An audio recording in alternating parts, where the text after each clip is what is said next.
السلام عليكم ورحمة الله وبركاته.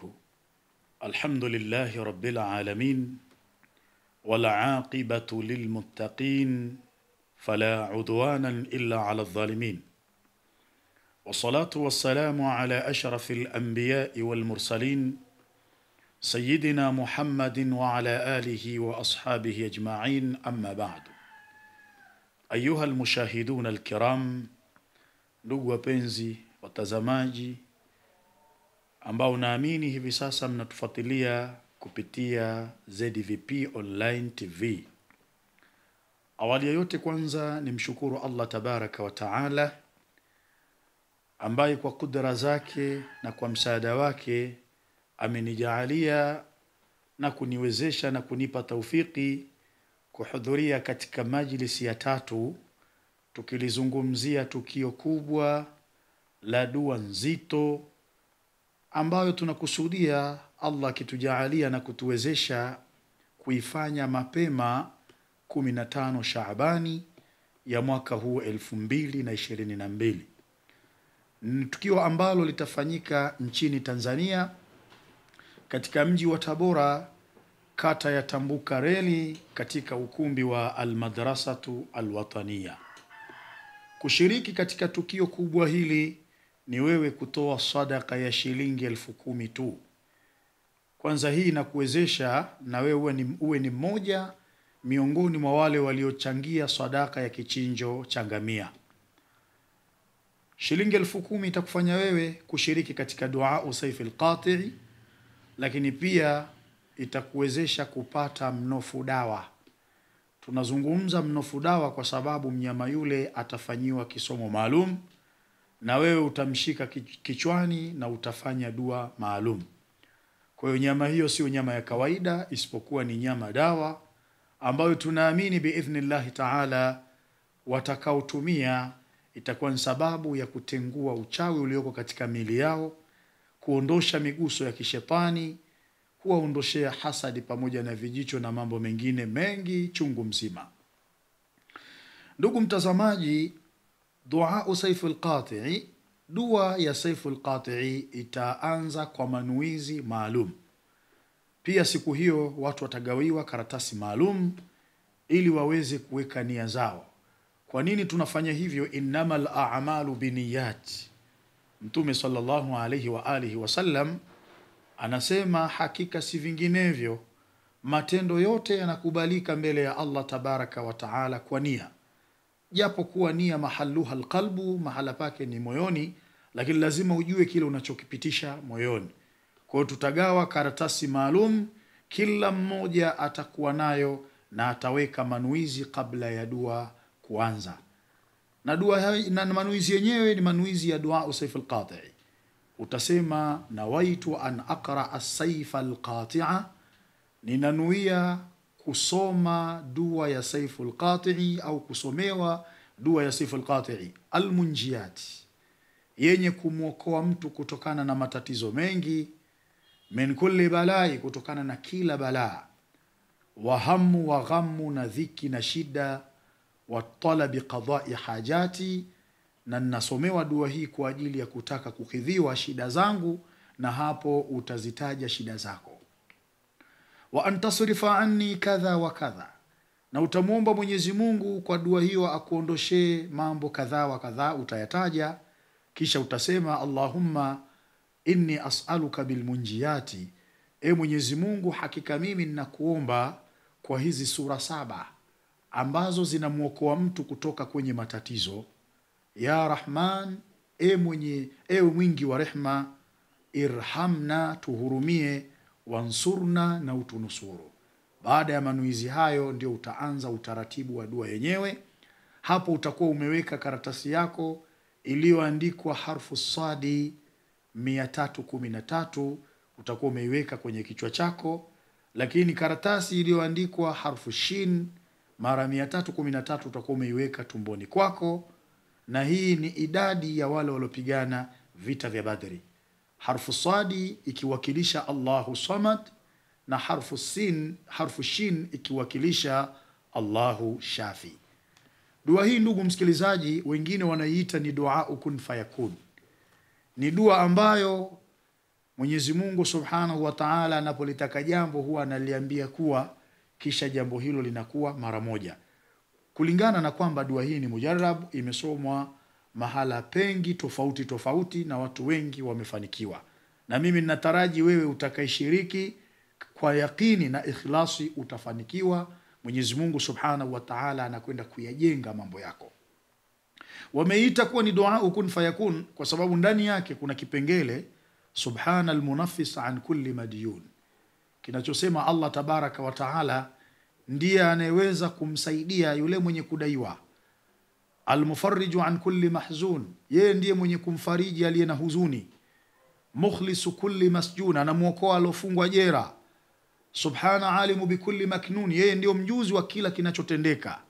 Subhana mujri'ul ma'a fil bihari wal uyuni, na yeye ndiye anayepitisha maji kwenye mabahari na kwenye chemchem. Subhana man ja'ala khazaina mulkihi baina al-kafi wan nun, ametakasika Mwenyezi Mungu ambaye amefanya hazina ya mambo yake zikawepo baina ya kafu na nun. Idha qadha amran, anapolitaka jambo, fa inna ma yaqulu lahu kun fayakun, analiambia lile jambo kuwa, kisha lile jambo linakuwa mara moja. Na ndio maana kuna baadhi ulama dua hii as-sayful qati'i wameita kuwa ni duau kun fayakun, yani majibu yake ni ya haraka sana. Unaruhusiwa kushiriki, lakini kwa utaratibu tunaoueleza. Kama wewe uko nje ya mji wa Tabora, unaweza ukatupigia simu kupitia namba zinazopita katika skrini yako, ili tuweze kukupa utaratibu wa kutoa sadaka hiyo ya shilingi 10,000 na kukuandikisha kuwa ni miongoni mwa wale watakao shiriki katika dua hii. Kama uko nje ya nchi, unaweza ukatumia namba hizi. Utatupigia, tutakupa utaratibu na tutakuelekeza unashiriki vipi ukiwa nje ya nchi. Na mimi naamini kila atakayeshiriki katika dua hii, sina wasiwasi kabisa, mambo yake yanaenda kuwa katika mustawa na hali iliyokuwa bora kwa hurma na utukufu wa Mwenyezi Mungu Subhanahu wa Ta'ala. Ndugu mtazamaji, 15 Shaabani pia tutatoa mafuta ya ngamia.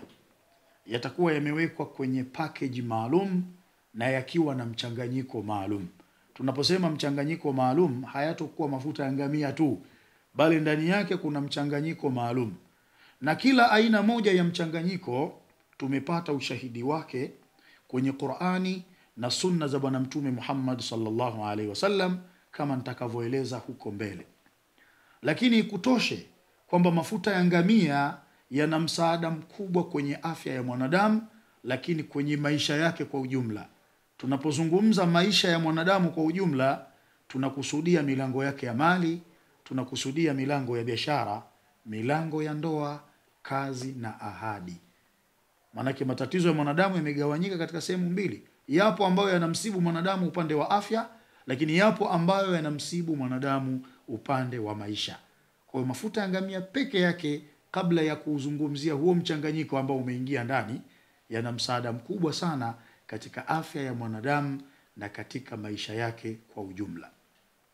Kwanza kabisa, mafuta ya ngamia umefanyika uchunguzi tubtilu sihir, yanakwenda kubatilisha uchawi ad-dakhiliyatu wal kharijiyya, wa ndani ya mwili na wa nje ya mwili. Tunapozungumza uchawi wa ndani ya mwili, ni ule unaokaa kwenye mwili, ni uchawi ambao anaingia nao shaitan.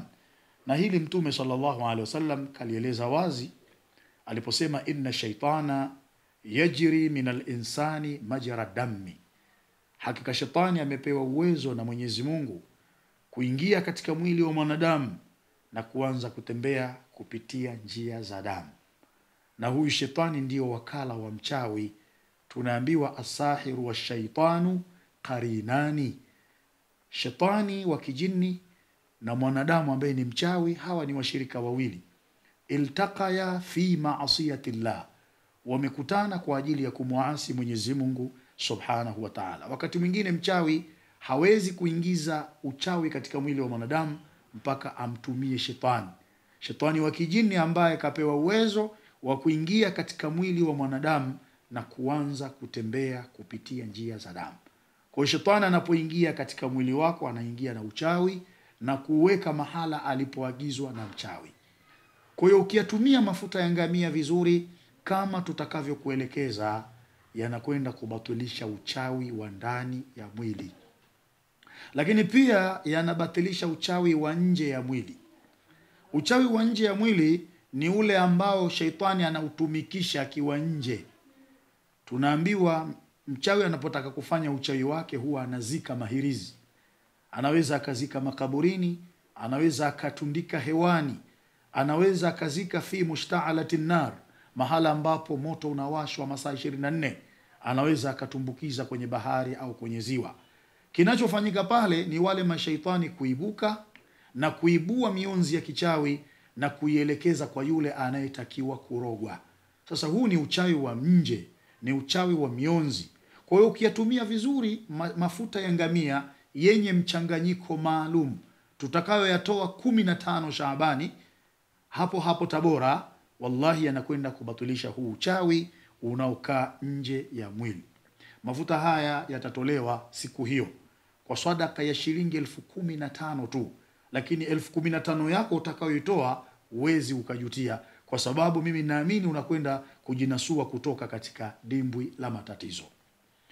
Lakini kazi yake ya pili ya mafuta haya tunaambiwa tubaidu shaitan wa tutriduhu min aljasad au min albayt au makani la amali wa tijara. Yana uwezo mkubwa wa kumfukuza shaitani kutoka kwenye mwili, kumfukuza shetani aloweka kambi kwenye nyumba yako, kumfukuza shetani aloweka kambi mahala pa kazi yako na katika biashara.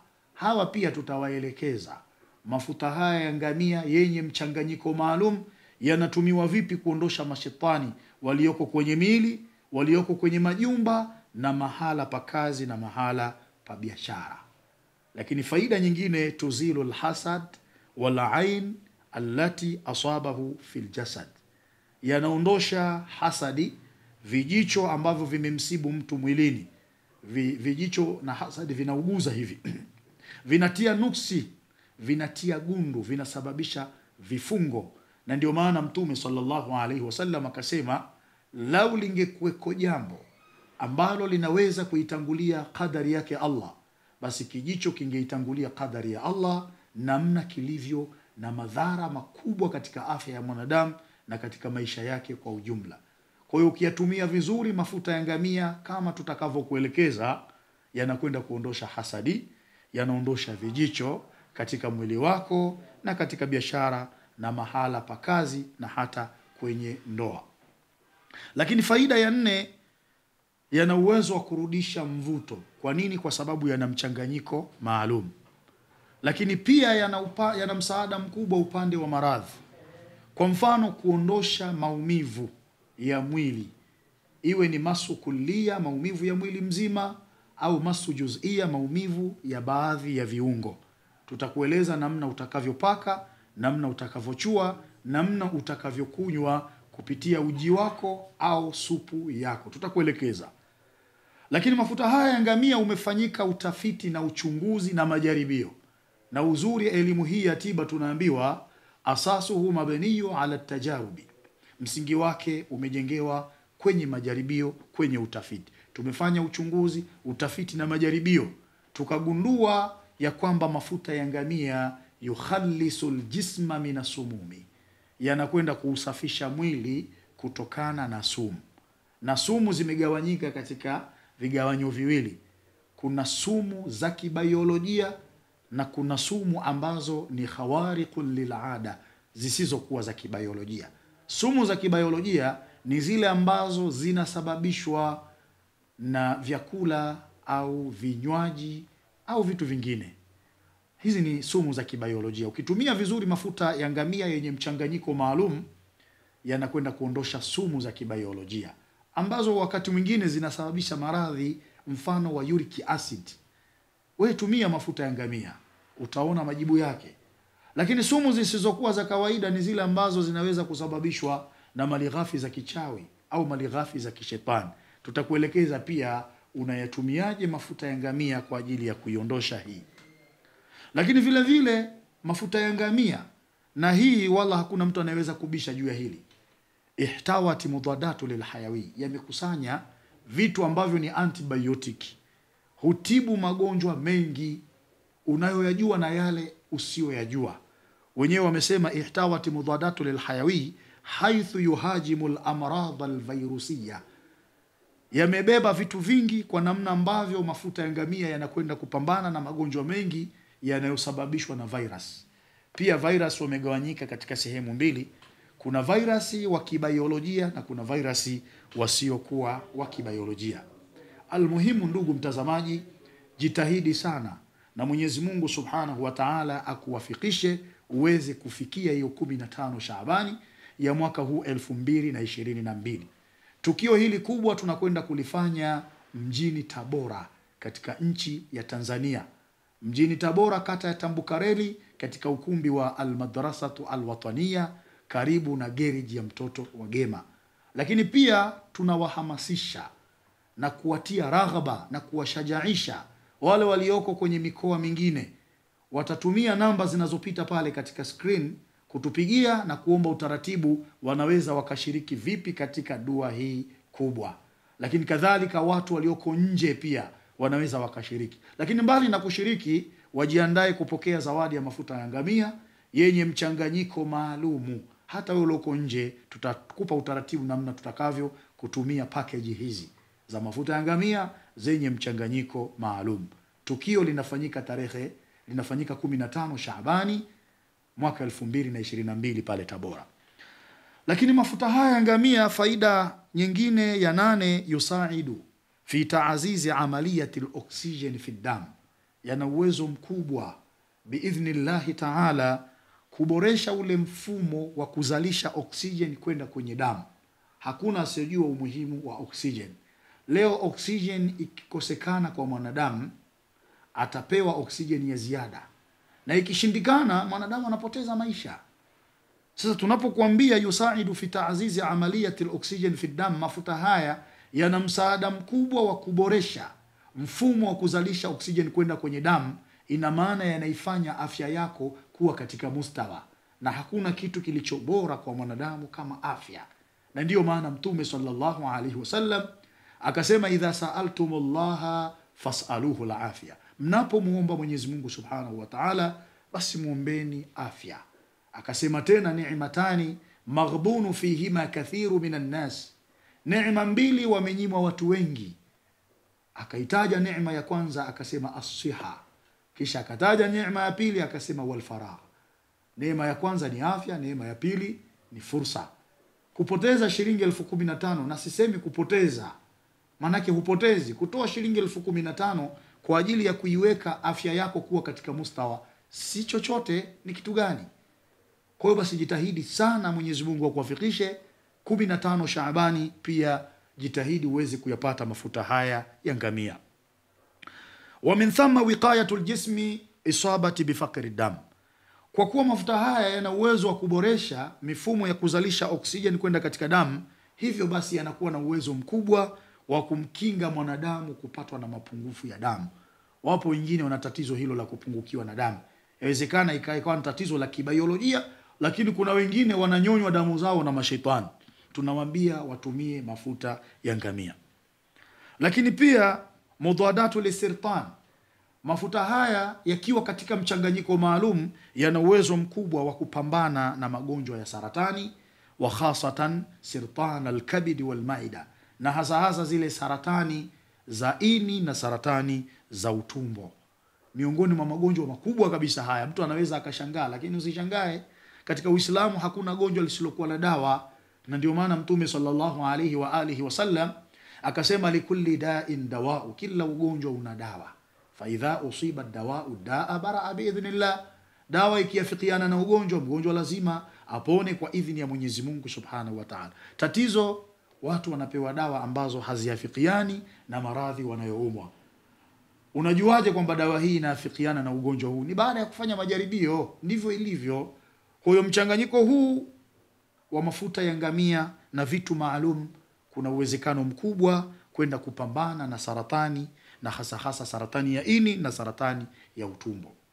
Lakini mafuta ya ngamia yaamalu ala tahsini amaliyatil abyadh, yana uwezo mkubwa wa kuboresha ule mfumo wa kuzalisha white blood cells.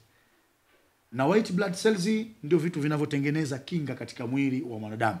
Lakini mafuta haya ngamia, ndugu mtazamaji, yuharriqu duhuna almutarakima, yana uwezo mkubwa biidhnillah taala kwenda kuyayusha mafuta yaliyogandamana, iwe mafuta yenyewe yamegandamana katika blood stream. Tunapozungumza blood stream ni zile njia za damu, ile mishipa ile, kwa sababu mafuta yanapokuwepo katika mishipa yanasababisha high blood pressure. Lakini kadhalika yale mafuta ambayo yamegandamana kwenye utumbo, ambapo yanaweza pia yakakusababishia wewe saratani ya utumbo. Almuhimu ni kujitahidi kuyapata mafuta haya. Mafuta ya ngamia umefanyika utafiti, muqawwili dami, yana uwezo mkubwa wa kuimarisha damu. Lakini mudiru lidaurati shaharia, yana uwezo wa kuendesha menstruation cycle, mzunguko wa hedhi kwa akina mama. Tunafahamu wako kina mama ambao wakiingia kwenye siku zao huwa wanaingia mfululizo, hawafungi. Kuna wengine wakifunga inaweza ikapita hata miezi mitatu au mwaka mzima.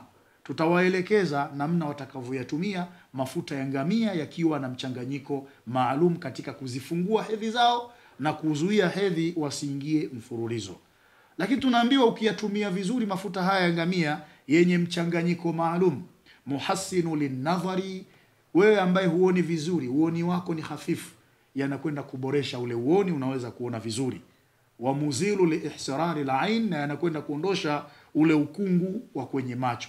Wapo baadhi ya watu macho yao yana ukungu, wengine wanahisi kama wameingiliwa na mchanga kwenye macho yao. Tutawaelekeza pia namna gani wanakwenda kuyatumia mafuta ya ngamia kwa ajili ya kuondosha ukungu kwenye macho na kuyaweka macho yao kuwa vizuri. Lakini wapo ambao maini yao ni mazuri, ni mazima kabisa, hayana tatizo. Wakitumia mafuta ya ngamia yenye mchanganyiko huu maalum, hami min talifil kabidi, yanakwenda kulikinga ini lisije likaharibika, ini lisishambuliwe na bakteria. Kwa unaweza ukayatumia kama kinga katika mwili wako. Lakini tunaambiwa pia muhassinu liwadhaifil kabidi, yana uwezo mkubwa wa kuboresha ile mifumo itakayolisaidia ini kuweza kufanya kazi vizuri. Lakini pia mafuta haya ya ngamia yenye mchanganyiko maalumu, muqawwili lidhami, kwa yule mtu ambaye mifupa yake teketeke. Wapo ambao wamedhuriwa na mashaitani, na hasa hawa watoto wadogo ambao viungo vyao vimepindwa, vimekunjwa. Akitumia vizuri mafuta haya ngamia yenye mchanganyiko maalum, muqawwili lidhami, yanakwenda kuimarisha mifupa na mtoto kuweza kukua vizuri. Lakini pia mufattitu lihasawati alkuli, wale ambao wanavijiwe kwenye figo zao, kuna mawe, wakitumia vizuri mafuta haya ngamia yenye mchanganyiko, mafuta haya yanakwenda kuyayusha hivyo vijiwe vilivyoko katika mawe. Ndugu msikilizaji, kadiri nitakavyojitahidi kuelezea fawaid ambazo zinapatikana kupitia kwenye mafuta ya ngamia peke yake, kabla hatujauzungumzia huu mchanganyiko mwingine, wallahi muda ni mfinyu, hauwezi kutosha. Almuhimu, thamini jambo ili jambo nalo lipate kukuthamini. Unalithamini vipi jambo? Ni wewe tarehe 15, yani 15 Shaaban, kufika Tabora ukiwa na sadaka yako ya shilingi 10,000 ili uweze kulipia mafuta haya ya ngamia yaliyowekwa kwenye package maalum na yakiwa na mchanganyiko maalum. Na ieleweke, kujiandikisha mbali kwa ajili ya dua na kupata mafuta ya ngamia mbali ni kitu kingine. Kujiandikisha, utajiandikisha kwa sadaka shilingi 10,000, lakini vile vile ukihitaji mafuta haya ngamia utatoa shilingi 15,000. Na nichukue fursa tena kwa mara nyingine kuwaalika wale walioko nje ya Tabora wafike 15 Shaabani Tabora, wadiriki kabisa dua hii kubwa. Lakini wale ambao wapo nje ya nchi wakihitaji kushiriki, watatoa sadaka shilingi 10,000 kwa kuwasiliana na sisi kwa namba zinazopita kwenye skrini zao. Lakini pia wanaweza wakalipa shilingi 15,000 ili waweze kupatiwa mafuta ya ngamia yenye mchanganyiko maalum. Tutawapa utaratibu yatawafikia vipi huko walipo. Kwa hiyo ulioko nje unataka kushiriki kwenye dua huko na unataka vile vile mafuta haya ngamia, utatoa shilingi 25,000, utakuwa umeshiriki kwenye dua, lakini vile vile utasafirishiwa mafuta yako ya ngamia mpaka huko uliko. Mimi naamini biidhnillahi ta'ala kwa atakayefuata utaratibu huu wallahi atafanikiwa, hakuna jambo linaloshindikana. Tunapozungumzia dawa, maswahaba wa Mtume sallallahu alayhi wa alihi wasallam waliwahi kumuuliza Mtume, ya Rasulullah, anatadawa? Mtume wa Allah tujulishe, je, tunayo ruhusa ya kupeana dawa? Mtume sallallahu alayhi wa alihi wasallam akawaambia, tadawau ibadallah, peaneni dawa enyi waja wa Allah, fa inna Allah lam yadha daa, hakika Mwenyezi Mungu hakuweka ugonjwa illa wadha lahu dawau, isipokuwa ameuwekea dawa. Usikate tamaa, kwani kukata tamaa ni sawasawa na kujichukua wewe mwenyewe kwa mikono yako miwili ukajipeleka kwenye maangamizi, jambo ambalo Allah subhanahu wa ta'ala anatukataza ndani ya Qur'ani aliposema, wala tulqu biaidikum ila taharuka, msijichukue kwa mikono yenu mkajipeleka kwenye maangamizi. Allah kwa huruma yake hakuna ugonjwa ambao hakuwekea dawa. Almuhimu ni kujitahidi sana uweze kufata utaratibu huu ili uweze kufanikiwa katika majambo yako. Ndugu mtazamaji, na mimi mwenyewe nitakuwepo 15 Shaabani katika mji wa Tabora, na tutaiungurumisha Saiful Qati kwa karama zote na kabuli zote na adabu zote. Wabillahi tawfiqi, wassalamu alaikum wa rahmatullahi wa barakatuh.